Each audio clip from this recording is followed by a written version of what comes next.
que es comença en una part observacional, és a dir, nosaltres què podem observar en el cel nocturn. Està clar que això fer-ho dins d'un curs de primer d'ESO que nosaltres estem parlant així, no podem dedicar-li molt de temps a això i aleshores s'ajuda, a més d'algo d'observació pràctica, n'hi ha alguns exercicis de simulació. La segona part del curs ja és, podríem dir, el model, el que ja realment sabem, el que sabem no simplement perquè hem observat, sinó perquè hem utilitzat algunes teories, alguns models científics, i aleshores així s'arriba a discutir què és el lloc que ocupa la Terra en l'univers, ja no simplement per observació, perquè si fos per observació tot el món sabem que dirien que la Terra és el centre de l'univers, per observació això està claríssim. És a dir, que a més de l'observació directa n'hi ha altre tipus de coneixements que ens fan pensar que la Terra no ocupa el centre de l'univers, sinó que és un altre lloc.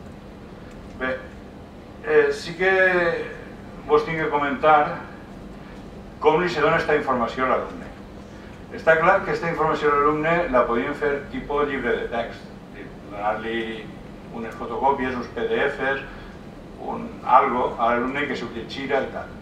Nosaltres, després de pelear molt en Moodle i tal, hem arribat a una altra forma un poquet més dosificada.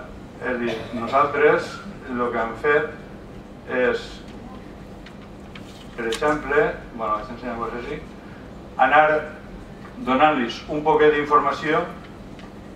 Hem adoptat el mòdul de qüestionari de Moodle i aleshores el que fem és dosificar-li la informació. Està clar que la informació en ciències no pot ser una informació lingüística o de text a soles, perquè si tingueren que ensenyar als alumnes de ciències simplement ensenyant els texts, el que se feia en les nostres èpoques, això no es pot a ningú lloc. És a dir, aleshores, així tenim els efectes visuals, en aquest cas, reforçats en algo de multimèdia. En altres casos, que no us puc ensenyar així, però podreu veure, n'hi ha molta més interactivitat i tal.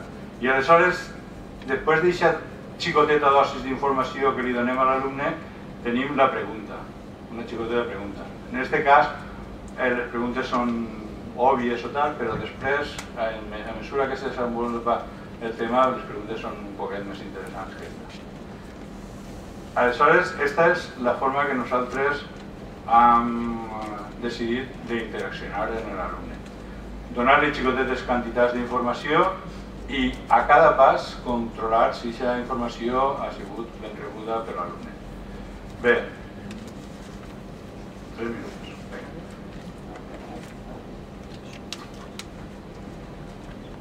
Bueno, si només que fos això, doncs diria, bueno, este és el típic exercici d'autoescola, que és triar la pregunta-resposta i vos tinc que dir que dins d'aquestes preguntes que ahir heu vist de multiresposta n'hi ha preguntes també d'escriure. Preguntes que els alumnes tenen que escriure i el professor té que controlar. Però al final del tema hem posat un apartat d'avaluació en el que els alumnes no només volem que controlen la competència científica, que es podria mesurar per tot el que hem vist abans, sinó que volem que els alumnes sàpiguen que comprendre la ciència és saber explicar la ciència. Entonces hem posat uns apartats de competència lingüística. Així, per exemple, ho hem posat en forma de foro. Com podeu veure, antes que se'n vagi, abans de demanar-los que escriguen, li hem posat algunes recomanacions de com tenen que escriure. És a dir, com podeu veure així, que això està fet per a alumnes de primer d'ESO. Seria completament naïf pensar que un alumne de primer d'ESO sap expressar-se. És a dir, que el que està clar és que un alumne de primer d'ESO, a més de dir-li que s'expresse, hi ha que ensenyar-li com s'ha d'expressar. Doncs, com podeu veure així, tenim l'apartat de com redactar textos científics i així demanem que es redacte I així estarien les respostes dels alumnes, que en este cas eren professors. Bé, com em dic que ja me queda molt poc de temps, vos vaig ensenyar molt per damunt què és el que han fet en matemàtiques. El que han fet en matemàtiques és tratar exactament el mateix tema. És a dir, pràcticament el mateix tema, que és el que seria astronomia bàsica, i aleshores ho han vist des del punt de vista que podria veure un matemàtic. Aleshores, ho han vist des del punt de vista de la història de les matemàtiques. Així podeu veure que és la imatge que tindria un astrònom grec fa 2000 i pico anys. Veuria punts i rectes. Els punts són les estrelles i les rectes és la recta de l'horitzó. A partir d'ahir va néixer la geometria. I aleshores nosaltres hem agarrat aquesta línia de que la geometria va eixir observant el cel i aleshores l'hem estat desenvolupant en una coordinació tot el que han pogut, no vaig a dir perfecta, però una combinació tot el més semblant que han pogut. I aleshores, donar-se compte què és el que ocorreria si uns alumnes de primers d'ESO estaven veient al mateix temps els mateixos continguts en una assignatura de ciències i una assignatura de matemàtiques. Aquesta seria la situació en la que molts problemes que ens pareixen quan estem tratant una determinada situació se resoldrien. Ja, com penso que ja me quedarà menys temps del que me quedava fa un ratet, doncs, per exemple, mesurant l'altura dels angles. Bueno, per què serveixen els angles en la vida diària? Doncs, en la vida diària uno pot utilitzar els angles per a saber l'altura del sol. I aleshores, això està vist des del punt de vista de matemàtiques i està tratat en el llenguatge que potser s'utilitza en les assignatures de matemàtiques.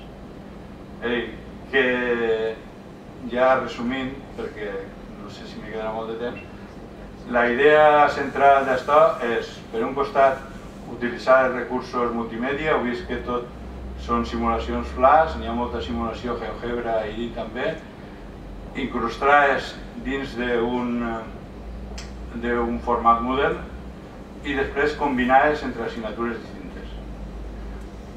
Està clar que això podria anar augmentant, és a dir, podria combinar-se matemàtiques, ciències, tecnologia, però per a començar nosaltres, si en això podem resoldre-ho bé, pense que haurem donat un pas endavant en solucionar el problema dels coneixements astronòmics que, com tots vosaltres sabreu, són prou greus. Jo crec que ha ajustat el temps.